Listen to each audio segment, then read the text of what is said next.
Hi guys, this is True Crime Jules and welcome to another episode of Enigma by Jules. So if this is the first time seeing my face, hi, and I post true crime stories every week. So I would like if you kindly subscribe to my channel, like this video and turn on your post notifications so you get alerts every time I post a content. So today the plan was just to go to my back garden, absorb nature and just tell you guys this story. But you know, this is England. It's been raining tooth and nail like since forever. So I just decided, you know what, let me just do it in my room. Anyways guys, so today we're actually going to talk about a very senseless case that shouldn't have happened from the beginning, but obviously it did. So today we're actually going to talk about the brutal scream murders of Cassie Jo Stoddart, which should have never ever happened. It was caused by two jobless children. So if you see me looking there, guys, today is Friday.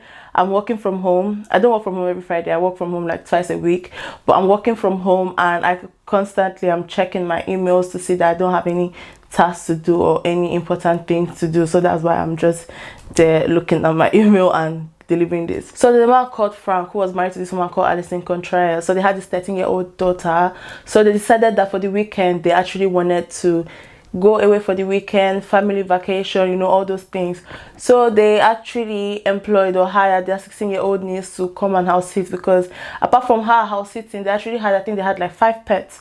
So they wanted the pets to, you know, stay, they wanted someone to stay at home while they were away and take care of the pets, take care of the house, and, you know, feed the pets and all those good stuff. So their niece's name was Cassie Jo Stoddart, and Cassie, she was this very good person. She was a straight A student and she's someone that just knew what she wanted in life. So she was saving to buy a car. So when her uncle actually invited her to, you know, stay at home and house sit, she was very excited because she needed the money and, you know, she just wanted to just like help around because she was just that kind of person. So because of the kind of reputation she had, when she asked her uncle and her auntie if she could bring her boyfriend, because they knew that she was not going to take advantage of that, they were like, yeah, you could bring your boyfriend to the house, come and stay in the house. And that's what she did. She invited her boyfriend. Her boyfriend's name was Matt Beckham. Her boyfriend Matt Beckham invited 2 of his friends, why do I keep saying Troy? Tori, Adam Sick and Brian Draper. But Cassie, she was against this. She was like, when I spoke to my uncle and my aunt and asked if I could bring anybody, the only person that I said could come to my house, to come to their house or to come to this house was you. So I'm not comfortable with the fact that, you know, you're inviting your friends to come to the house. But he kept on insisting that, you know what, let me just invite them, let them come. And that's what he did. So he invited these boys to the house. On the day, Brian and Tori, they actually arrived around 6:30 p.m.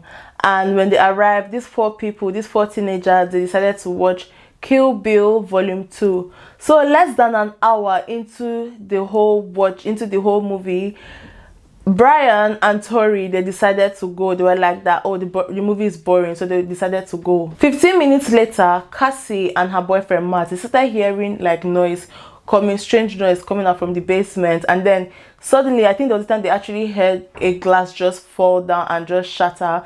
And before you knew it, the light, like the whole light was, I felt it was flickering, and then the whole light was off. So like they began to wonder like what's going on. At this point, Cassie, she was very terrified. She was very scared because she was wondering like what's going on. This is just like something in a horror movie. So Matt called his mom and asked his mom, can I sleep over? Because like he told his mom everything that's happening, and it was like, see, the dog is barking. The dog is on the stairs barking towards the basement area, and this is actually freaking Cassie out. So like he's asking his mom, can he stay over just to like keep watch of Cassie? So his mom was like, I don't feel comfortable with you staying in the house. I'm just going to come and pick you up, and if Cassie wants, Cassie can come to the house and stay, and then I'm going to drop her home in the morning. But Cassie was like, you know what, she's going to stay at the house, that she's not going to, you know, go with Tori, because like she's being paid to look after the house, she's being paid to house sit, so it's going to look somehow if she leaves in the night and come back in the morning. So Cassie just hugged Matt goodbye, told goodbye to Matt's mom, and decided to stay in the house. If only Matt knew like that would have been the last time that he would have seen his girlfriend alive. I'm very sure he would have dragged her into his mom's car, but obviously nobody knows when anybody is going to die. So 2 days later, on September 24, 2016, her aunt and her uncle Frank and Allison, they came home, and then when they came home, the first person that got inside was their 13-year-old daughter. So she got inside, and then she went into the living room, and then she just screamed. The way she screamed was so loud because on the floor she had seen her cousin Cassie in a pool of her own blood, and she was stabbed 30 times. Just imagine a 13-year-old child just going and see. Can you imagine just seeing that horrific incident, that horrific scene that happened to her cousin? Like, just imagine what would have happened in the long run. Anyways, she was so terrified. She screamed, and then her mom and her dad, they came to find out what happened, and they had seen Cassie. Cassie was stabbed, and not only was she stabbed, like, she was stabbed 30 times. So obviously her uncle and her auntie, they actually called 999. They actually called 911, and 911 came to the scene. As investigators would do, they will interview like maybe the last person that they've seen, or maybe your family members. So in this case, investigators, they decided to interview the last person that Cassie was seen with, and it was obviously Matt. So when they were interviewing Matt, they discovered that Matt did not show as much emotions as he should have shown. Fair enough, nobody is expected to tell anybody how to act when they lose someone or in a state of distress. But this was kind of odd to the investigators, because they're like, your girlfriend is literally murdered and you're not giving the kind of reaction that we want to see you give. So they were looking at him oddly, but Matt was like that. He explained everything, and then, like, obviously he had his mom as his alibi. But then he said that his two friends, Brian and Tori, came to the house, but they left before him, and that when he was leaving, he called Tori, and when he called Tori, he asked Tori like where they were, and Tori was whispered to him and said that they were in the movies. So, like, throughout the next day, he spent the whole day with Tori, and then he tried calling Cassie several times, but Cassie did not pick up the call. So investigators, they had actually brought Brian in for questioning, and so they asked him about his movement for that day. So he said that him and Tori, they had gone to Whispering Cliffs. So Whispering Cliffs is where Cassie's aunt and uncle lived. So they said that they had gone to Whispering Cliffs, and they went to Whispering Cliffs because they expected that Cassie was going to throw a party. So when they saw that it was not a party, they got disappointed and decided to leave. So he said that after that him, Brian and Tori, they went to the movies. They went to watch a movie, and after they watched the movie, they had gone to Tori's house to sleep over till the next day. So the investigators, they actually believed, that okay, cool. But what the investigators did that Brian did not know was, okay, first of all, before that, they asked Brian, they were like, okay, what movie was it? And he could not, he could not say the name of the movie. Then I asked him, what are the actors that were in the movie? And they could not say the name of the movie. And I asked him, what's the content in the movie? And he could not see the content in the movie.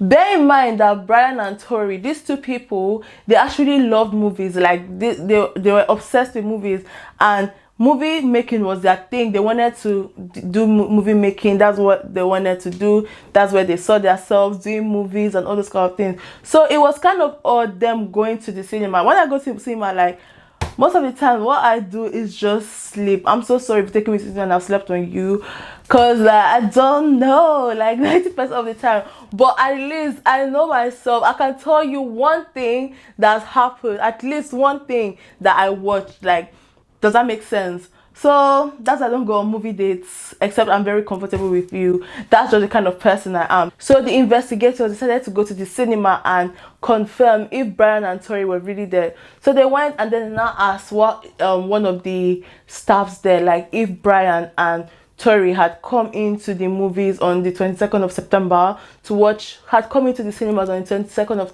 September to watch a movie. And fortunately for the investigators, and unfortunately for the two boys, the girl that they asked was a student in their school, and she was like that, no, that's obviously that she did not see them, they did not come throughout that day for the movies, that if they came, that she would have known, because by not anything, she was also giving out free tickets to, was it free tickets? She was also giving out tickets to the students. She was like that she never saw Brian and Tori at the movies that day. So this just made the investigators more and more suspicious of Brian. So they decided to invite him in for a second questioning. So I watched the interview of this case when they were interviewing the boys. I think the interview video is like over 2 hours. I'm going to link it down in the description box, and I watched the whole thing. So basically in the interview, the investigators, they were asking Brian like what happened. Like they were like, see, we've checked,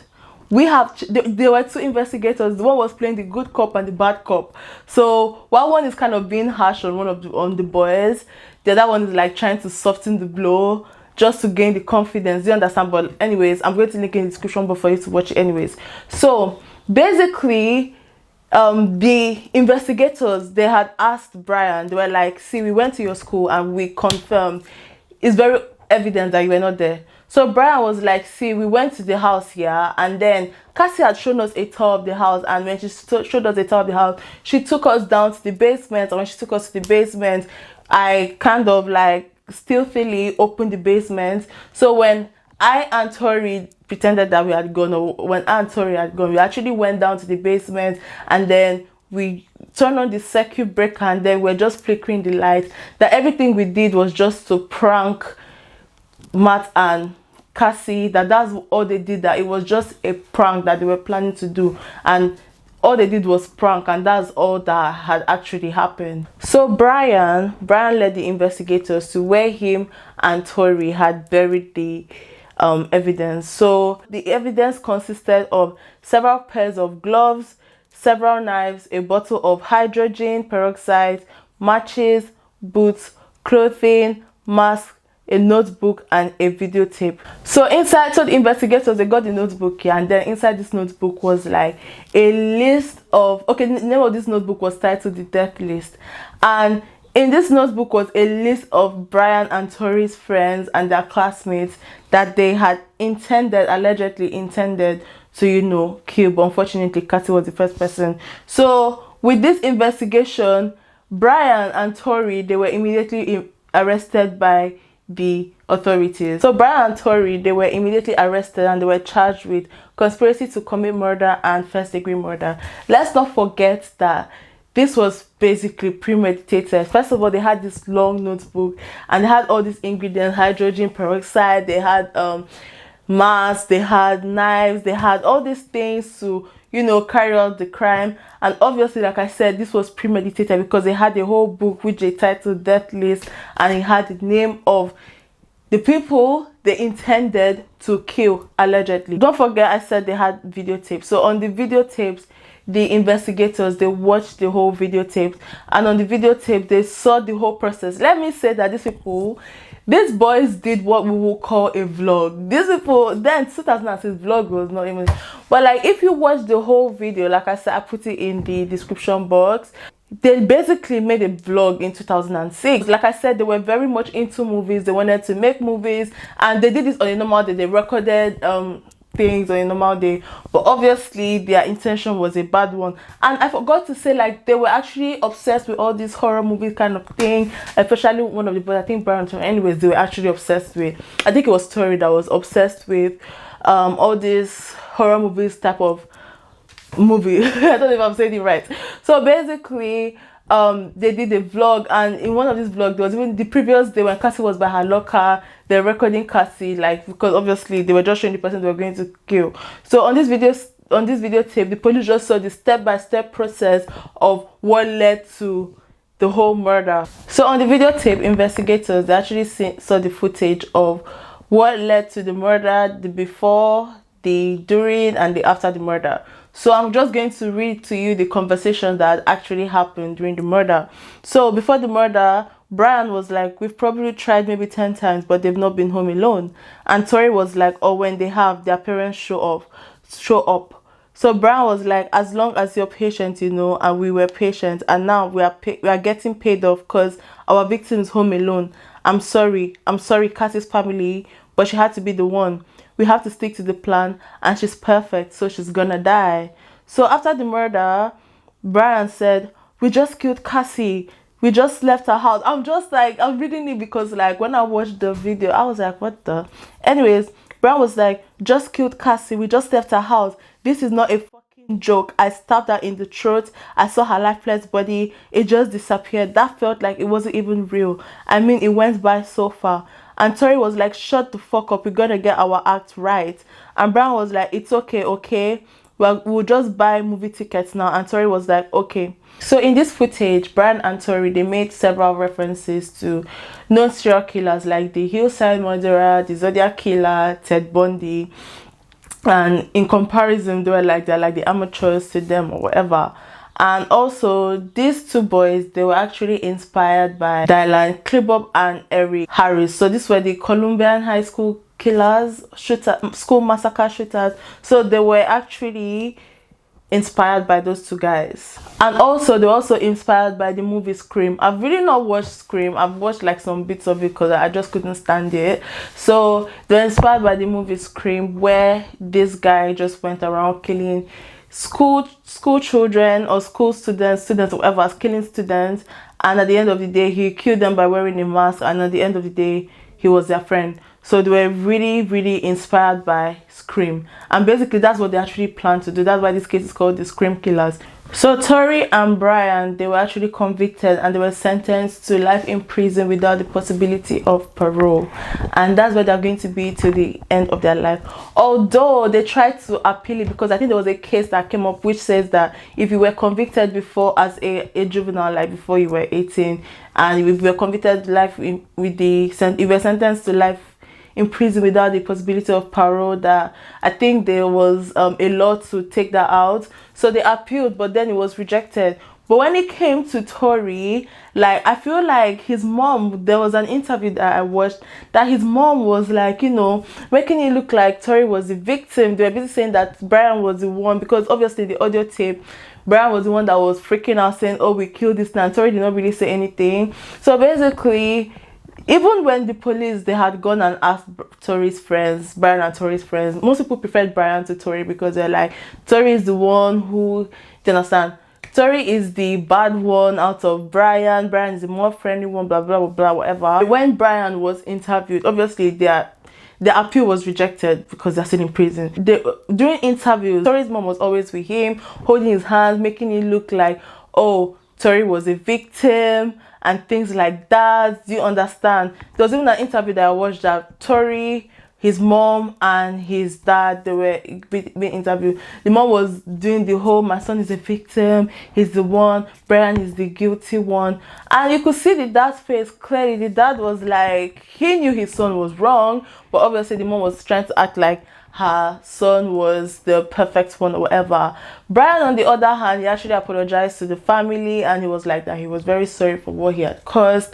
And Cassie's aunt and uncle, they just could not believe, because it felt like they were the cause of what had actually happened. So like they were kind of so much depressed. Even imagine her 13-year-old cousin just walking into that. Like, life was very hard for them. They tried to sell the house, but they couldn't sell the house because obviously what had happened was like basically national, worldwide, international news. So nobody wanted to buy the house from them at that time. So it was just so hard for this whole family. They imagine what her cousin went through. I can't remember what happened to the cousin. I don't want to say anything, I don't know. But anyways, guys, just let me know what you guys think about this case. And I really do appreciate you for stopping by to listen to my voice.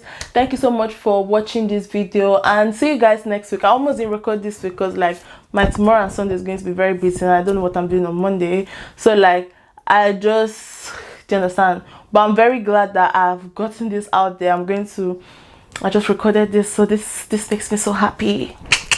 So thank you guys. Please don't forget to subscribe to my channel, like this video, and turn on your post notifications so you get alerts every time I post the content.